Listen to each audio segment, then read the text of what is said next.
창세기 48장과 오늘 읽은 49장에는 이제 인정을 앞둔 야곱이 요셉의 두 아들 에브라임과 므낫세를 불러 축복한 뒤에 48장이 나옵니다.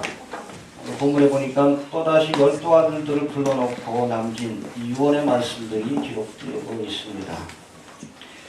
오늘 본문을 보면 12아들들의 행적에 따라서 그들이 행한 일들에 따라서 어떤 아들들에게는 축복의 말씀이 주어지고 있고 또 어떤 아들들에게는 저주와 심판이 선언되는 것을 우리가 보게 됩니다. 이것은 12아들로 상징되는 이스라엘 12지파가 장차 겪게 될 그러한 일들을 미리 알려준 예언적인 의미가 담긴 유언의 말씀이라고 그렇게 알려지고 있습니다. 오늘은 바로 이 12지파 가운데 특별히 이 장자의 축복을 계승한 누굽니까? 하고 또 유다. 예, 두 사람이에요. 유다와 또 요셉 지파에게 주신 말씀이 무엇인가 살펴보도록 합니다. 이 장자의 축복은 우리가 통치권과 상속권으로 나눠집니다. 해봅시다. 통치권과 상속권. 장자는 집안을 책임지고 대표하는 사람이에요.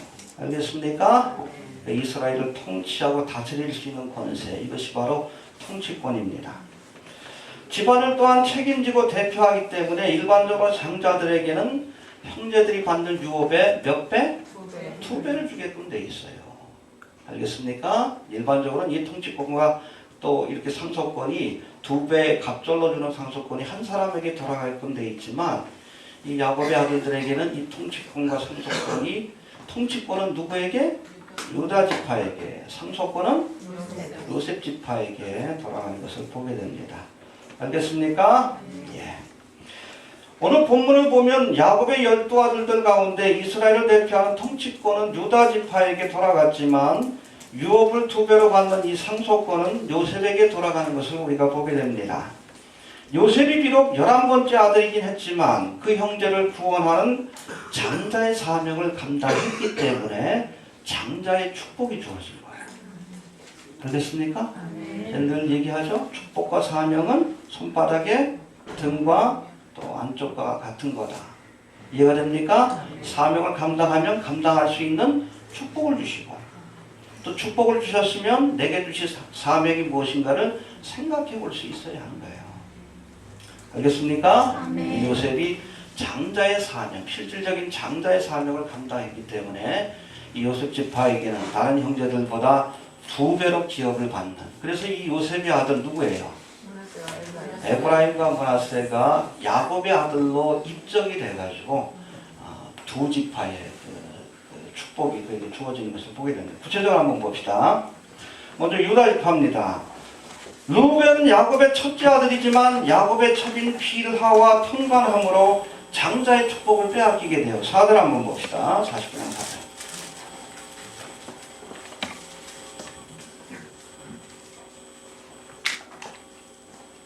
시작.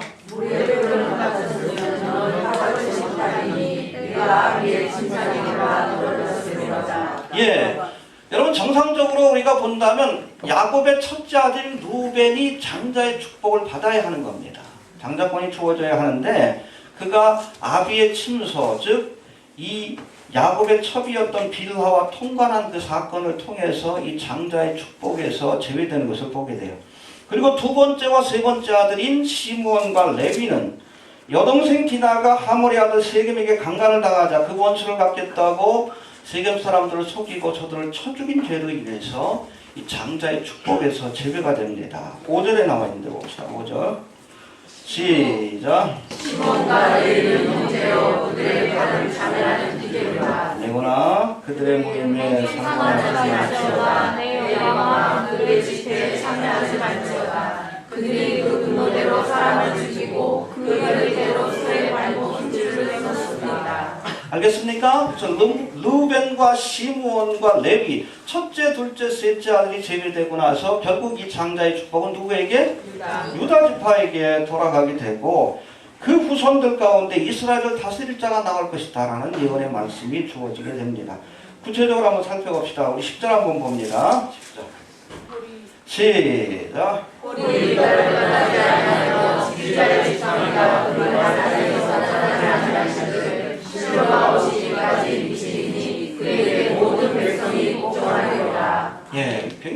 말씀이에요. 우리가 성경 전체를 꿰뚫는, 특별히 예수님을 중심으로 해서 우리가 성경을 해석할 때 우리가 꼭 살펴봐야 될 말씀이 바로 10절의 말씀입니다.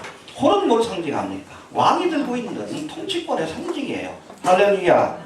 그 홀이 유다에게서 떠나지 아니하리라. 유다 자손을 통해서 계속해서 이스라엘을 통치하는, 궁극적으로는 만방을 다스리는 권세가 주어지게 될 것을 예언하신 말씀입니다. 할렐루야. 예. 장차 유다 지파 가운데 이스라엘을 통치할 왕들이 일어날 것인데 그 왕권이 영원히 지속될 것을 우리에게 말씀해 주고 있습니다. 여러분, 이스라엘 백성들이 사무엘 선지자들에게 이 사사기에 보니까, 사무엘서에 보니까 왕을 요구했을 때 처음으로 기름 부음을 받고 왕이 된 자는 누굽니까? 사울은 무슨 지파요? 베냐민 지파예요. 원래는 이 왕권이 베냐민 지파에게 주어졌어요.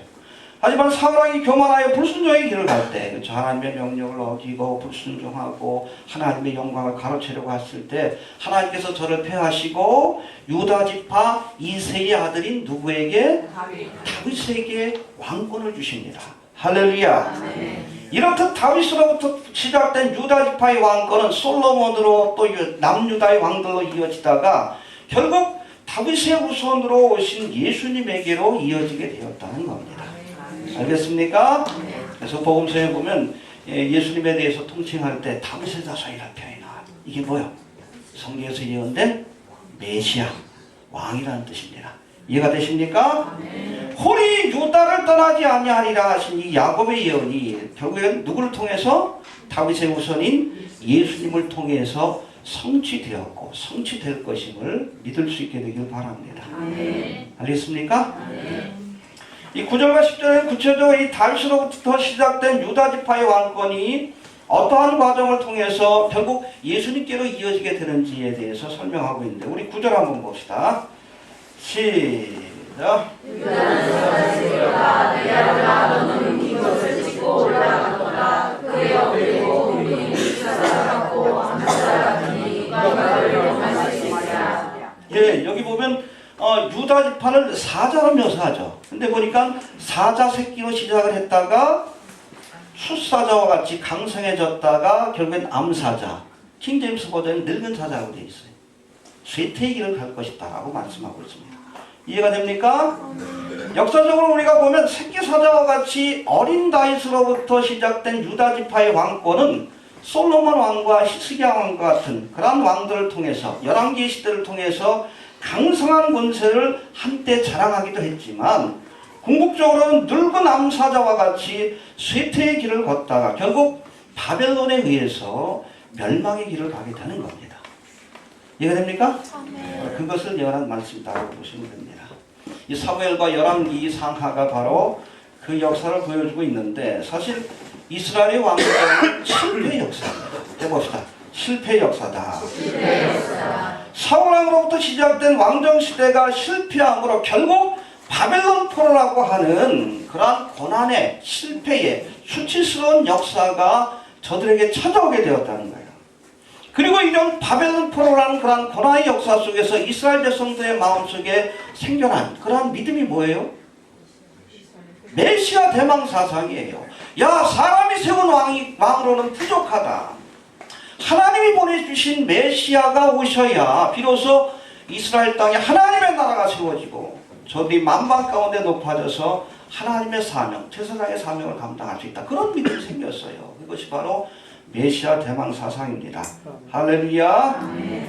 오늘 보면 10절에 보니까 유다 지파의 왕권이 실로가 오시기까지 계속될 것이다. 10절 다시 한번 봅시다.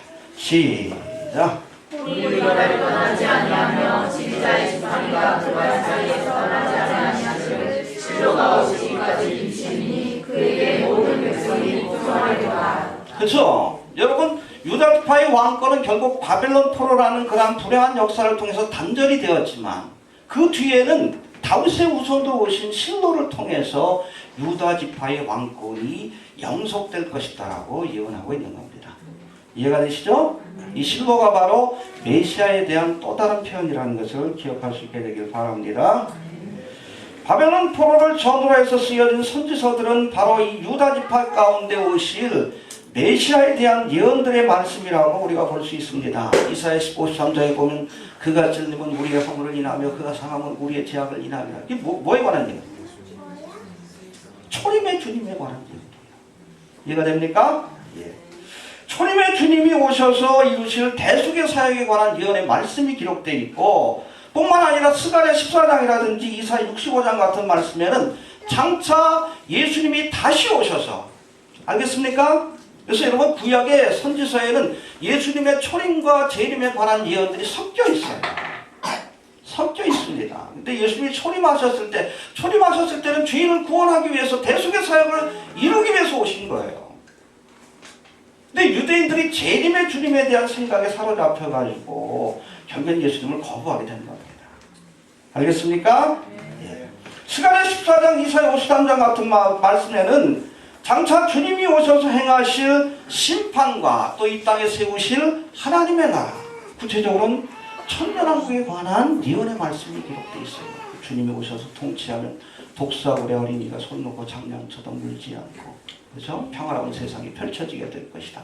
할렐루야. 아멘. 알겠습니까? 아멘. 여러분 마태복음 1장과 누가복음 3장에 보면 족보가 등장하는데 왜 이 치료한 족보가 성경에 기록되어 있을까? 그건 딴 것 아니에요. 예수님이 바로 유다 지파 다윗의 후손으로 오신 성경에서 예언하신 실로 메시아라는 사실을 보여주기 위한 겁니다.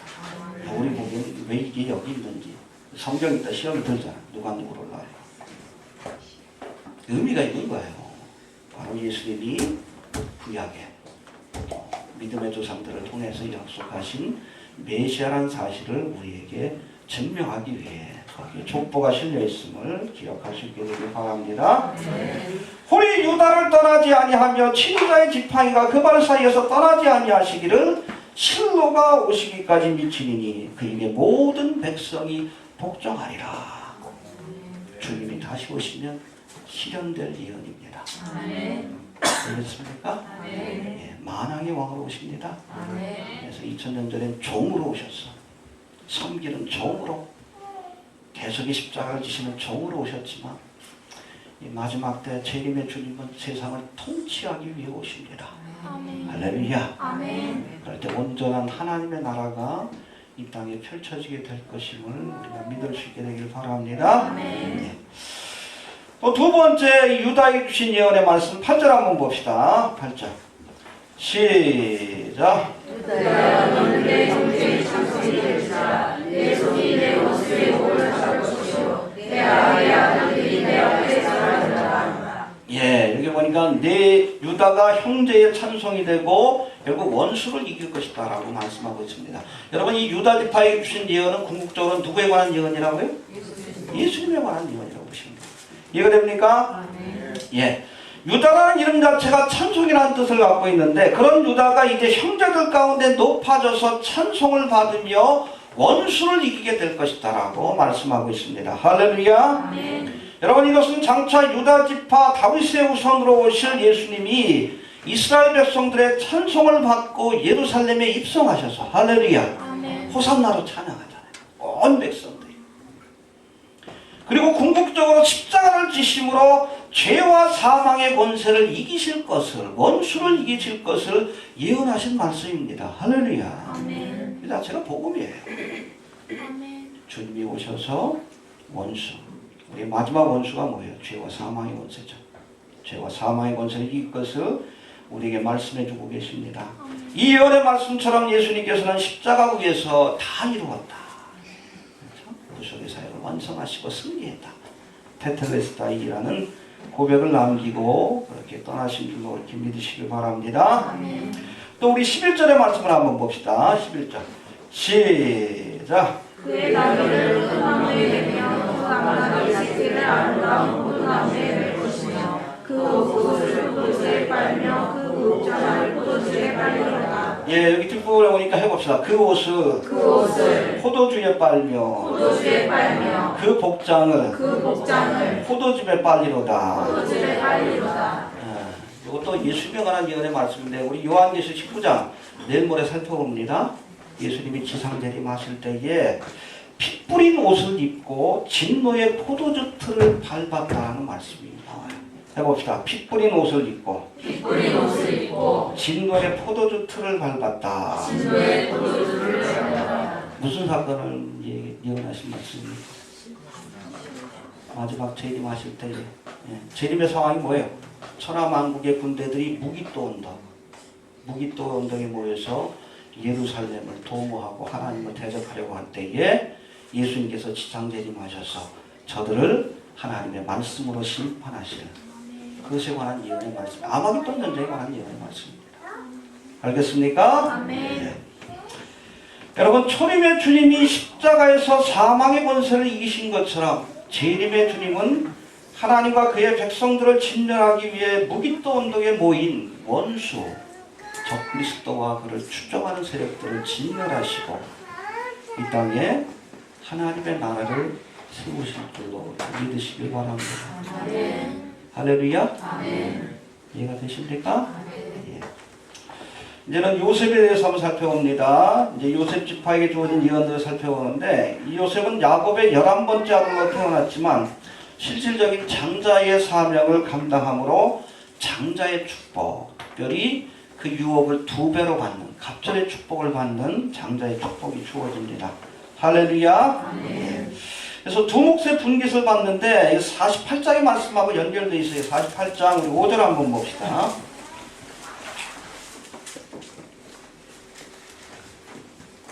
예, 야곱이 이제 병들어 하나님 앞에 그 부르심을 받기 전에 이 요셉에게 두 아들을 데리고 오라고 이렇게 지시를 내립니다. 왜? 축복해 주기 위해서. 그러면서 주신 말씀이 5절에 나와 있어요. 봅시다. 시작. 내가 애굽으로 와서 내게 이르기 전에 애굽에서 내게 나온 그 아들을 에브라임과 사는 내 것이라. 르우벤과 시몬처럼 내 것이 될 것이요.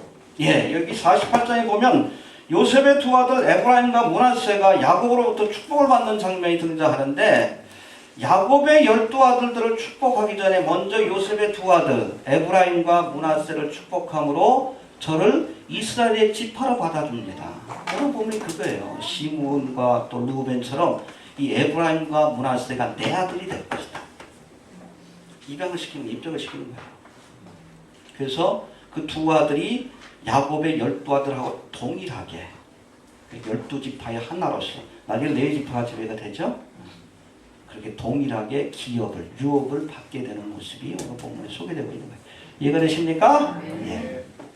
근데 흥미롭게도 여기서도 장자인 므낫세가 아니라 누구에게? 그렇죠. 차자인 에브라임에게 장자의 축복이 주어져요. 그렇죠. 야곱도 원래 차자였잖아. 그런데 장자의 축복을 받았어요. 이삭도 마찬가지죠. 이스마엘이 먼저 태어났잖아. 이해가 되십니까?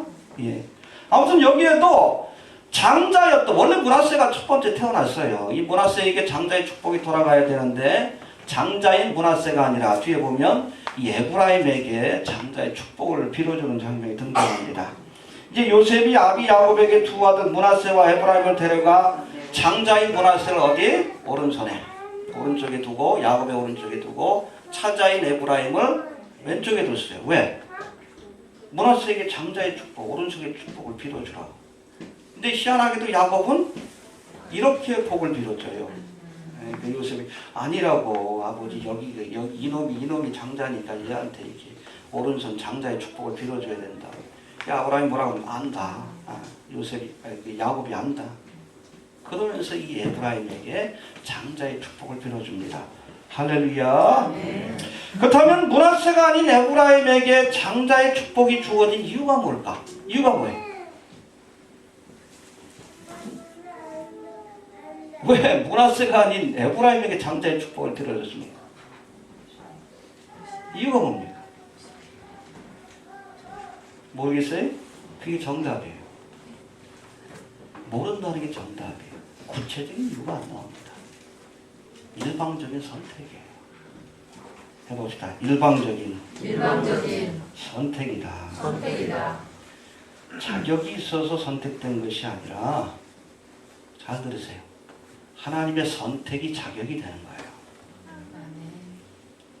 그걸 잘 알아야 돼. 그걸 잘 모르니까 하나님의 은혜에 대해서 착각하는 거예요. 우리가 자격이 있어서 구원받은 게 아니에요. 하나님께서 택하여 주신 것 자체가 자격이에요. 아멘. 자꾸 혼동하셔. 내가 뭐 대단하고 자격이 있어가지고 하나님 앞에 장자의 축복을 받고 하나님의 자녀의 권세를 받는 것처럼 착각해. 아니에요. 그 반대입니다. 택하여 주셨기 때문에 자녀의 권세, 자녀의 자격이 주어지는 거예요. 알겠습니까? 해봅시다.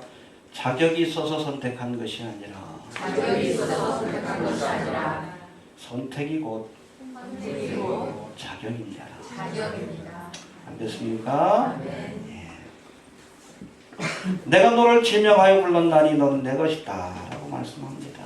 하나님의 부르심이 있었기에 내 자격이 있어서가 아니라 부족한 자지만 에브라임을 장자로 부르시듯이 아브라함을 부르셨듯이 우리를 불러주신 하나님의 은혜가 있었기 때문에 우리가 하나님의 자녀된 권세를 특권을 얻게 된 줄로 믿으시길 바랍니다.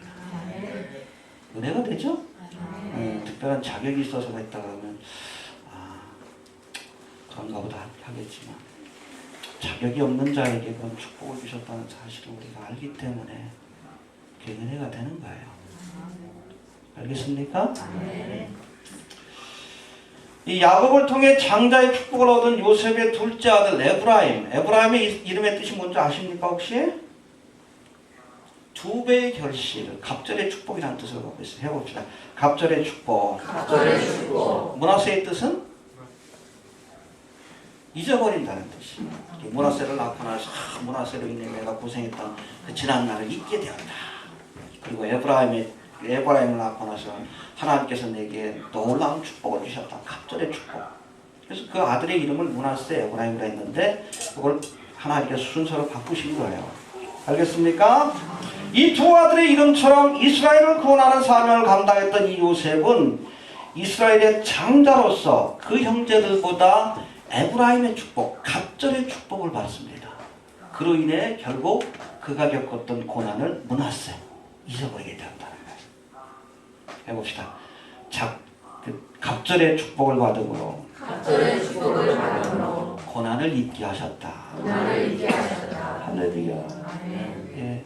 아무튼 우리가 고난 가운데서 사명을 감당하면 갑절의 축복, 에브라임의 장자의 축복이 주어짐을 기억하시길 바랍니다.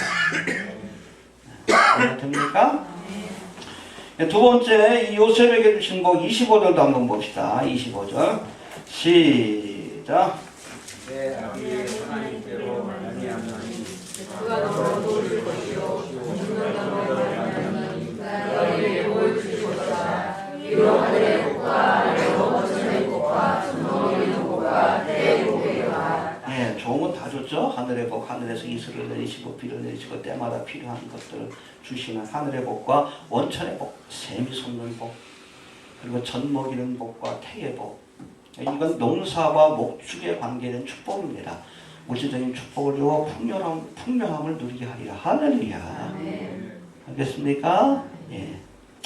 또 두 번째 22절 한번 봅시다. 또 주신 축복 22절 시작. 요셉은 무성한 가지고 세상을 위해 무성한 자라 그 가지가 밤을 얻었다. 예, 이 무성한 가지도 앞서 설명한 말씀과 같이 풍요롭고 축복된 삶을 상징합니다. 그렇죠? 가시가 무성해져가지고 거기에 많은 열매가 맺히는.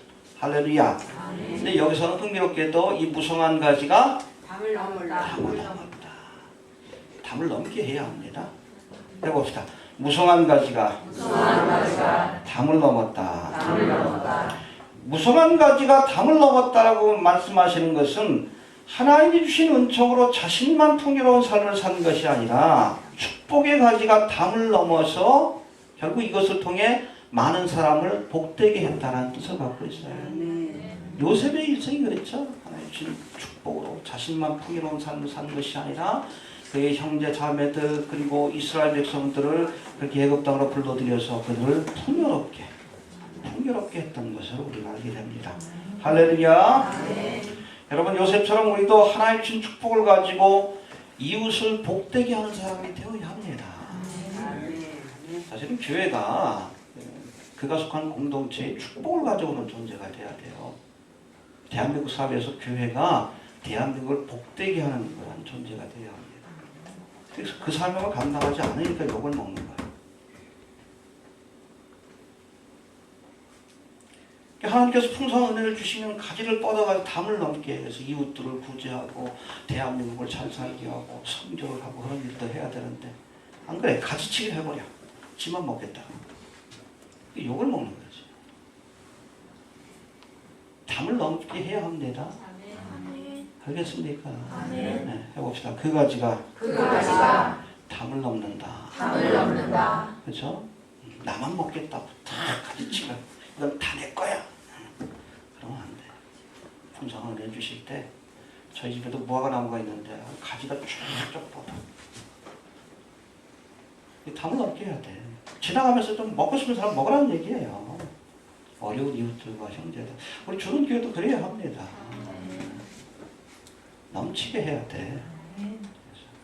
주변에 어려운 분들도 돕고 또 우리 되는 대로 또 선교 사역에도 우리 가지를 뻗어서 하나님이 기뻐하시는 일들을 감당해야 돼요. 해봅시다.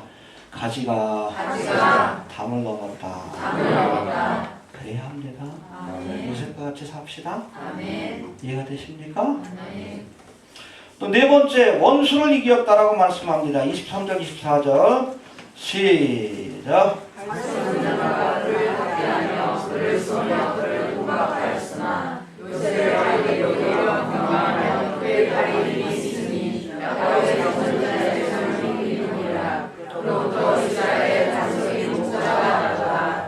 할렐루야. 예, 원수를 이겼다. 활 쏘는 자가 그를 학대하고 군박했지만 요셉의 활이 오히려 더 경강해서 원수를 이겼다. 여러분, 이것은 요셉이 형들에게 미움을 받아서 죽을 위기를 겪었지만 결국 하나님의 도우심으로 애굽의 총리 대신이 되어 훗날 형들을 구원하는 사명을 감당한 그 사건에 대한 말씀입니다. 할렐루야. 여러분, 이 요셉은 그를 죽이려고 했던 형들을 용서했을 뿐 아니라 오히려 그들을 구원하는 일에 최선을 다했습니다. 원수를 이기되 선으로 악을 이긴 겁니다. 알겠습니까? 해봅시다. 선으로 악을 이기라. 승리합시다. 이게 진짜 원수가 없는 거예요. 알겠습니까? 예. 또 마지막으로 24절 한번 다시 봅니다. 24절 시작. 요셉의 발이 도리어 강건하여 그의 발이 힘이 있으니 야곱의 전문자의 손을 이기리라. 그로부터 이스라엘의 반석이 목자가 나도다. 예, 뭐 난해 구절 가운데 하나이기도 한데 해봅시다. 그로부터 이스라엘의 반석인 목자가 나도다. 여러분, 이스라엘의 반석과 목자는 뭐에 대한 그 말씀이에요? 누구에 대한? 메시아에 대한 말씀이에요. 근데 앞서 살핀 것처럼 실상은 이스라엘을 구원할 메시아는 요셉 지파가 아니라 어느 지파? 유다 지파 가운데 오실 것이기 때문에 여러분, 이 말씀을 장차 오실 그 메시아가 요셉 지파 가운데서 오실 것이다. 그렇게 번역을 하면 안 됩니다. 해석을 하면 안 되고, 그보다는 자신이 겪은 고난을 통해 이스라엘을 구원하는 사명을 감당했던 이 요셉의 생애 자체가 바로 십자가의 고난을 통해 세상을 구원하신 예수님의 생애를 예표하고 있다는 그런 의미로 해석을 내려야 합니다. 알겠습니까? 그로부터 이스라엘의 반석과 목자가 나는도다. 요셉의 생애 자체가 이스라엘의 반석과 목자였던 예수님의 삶을 보여주었다. 할렐루야. 알겠습니까? 사실 이 성경의 여러 인물들 가운데 요셉은 흠없이 살았던 사람이에요. 그런 사람이 있죠? 몇 명? 요셉이 있고 또 누가 있어요? 다니엘. 뭐 에녹도 뭐 그렇고. 아니, 에녹도 별거 일 없어요, 사실은. 무두셀라 낳기 전에. 네. 그때부터 동행했으니까. 다니엘, 그리고 요 세 사람으로 이렇게 보통 듭니다. 요한? 아무튼 이렇게 세 사람은 노아도 출치해가지고도 출퇴근을 했잖아. 네. 다윗도 뭐 훌륭하지만 또 부끄러운 것들이 있는데, 이 요셉이라든지 특별히 욥이라든지 다니엘은 행적을 보면 흠잡을 데가 없어요. 그들의 생애 자체가 예수님을 예표하고 있고, 특별히 요셉은 예수님을 예표하는 인물입니다. 알겠습니까? 그러니까 창세기 믿음의 조상 가운데서 가장 긴 부분을 할애한 거예요. 할렐루야. 아멘. 예. 특별히 자신을 죽이려 했던 형제들 용서하고 오히려 저들을 구원하는 사명을 감당했던 이 요셉의 모습은 죄로 원수된 우리를 용서하시고 구원해 주신 이 예수님의 모습을 예표하고 있어요. 고난을 통해 우리를 구원한 그 형제, 십자가를 통해 우리를 구원하신 할렐루야. 우리도 요셉처럼 예수님을 예표하는 삶을 살라는 이야기예요. 해봅시다. 우리도 요셉처럼 예수님을 예표하는 자가 되자. 알겠습니까? 우리가 이 땅에 작은 그리스도, 작은 예수로서 예수님의 모습을 보여줘야죠. 알겠습니까? 네. 그런 사람이 됩시다. 정리합니다. 홀이 유다를 떠나지 아니하며 치리자의 지팡이가 그 발 사이에서 떠나지 아니하시기를 실로가 오시기까지 하리라. 할렐루야. 여러분, 유다 지파 다윗의 후손 가운데 예수님이 오셨고 또 오실 겁니다. 알겠습니까? 조립의 주님을 통해 주님께서 대속의 사역을 완성하셨고 대속의 사역에 관한 예언의 말씀이 성취된 것처럼 재림의 주님을 통해 원수를 진멸하고 이 땅에 하나님의 나라를 건설하리라. 여러분, 종말과 심판에 관한 예언의 말씀이 성취될 겁니다. 하나님의 예언은 반드시 이루어집니다. 이해가 되십니까? 자신이 겪은 고난을 통해 이스라엘을 구원하는 사명을 감당했던 이 요셉에겐 그 아들 에브라임과 므낫세가 이스라엘 지파 가운데 속하는 갑절의 축복, 장자의 축복이 주어졌습니다. 우리도 유다 지파 다윗의 후손인 예수님처럼 또 야곱의 11번째 아들인 요셉처럼 이 죽어가는 영혼들을 구원하기 위해 십자가의 길을 가는 그러한 사람들이 되어야 할 줄로 그렇게 믿습니다. 십자가를 지고 우리의 이웃과 형제들을 구원하는 또 나라와 민족을 구원하는 삶을 잘 감당하면 우리도 요셉과 같은 갑절의 축복이 하나님의 나라에서 주어지게 될 줄로 믿으시길 바랍니다. 알겠습니까? 할렐루야. 창세기도 이제 뭐 다음 주면 끝나네요. 출애굽기까지 갑시다. 전체는 안 해도 출애굽기가 특별히 우리가 출애굽의 사건, 세상을 떠나는 사건이죠. 우리 종말과 휴거에 관한 예표적인 말씀들이 많이 나오기 때문에 출애굽기 사건도 한번 살펴보도록 합니다. 또 요셉과 같이 살아갑시다. 할렐루야. 주신 말씀 붙들고 잠깐 한번 기도합니다.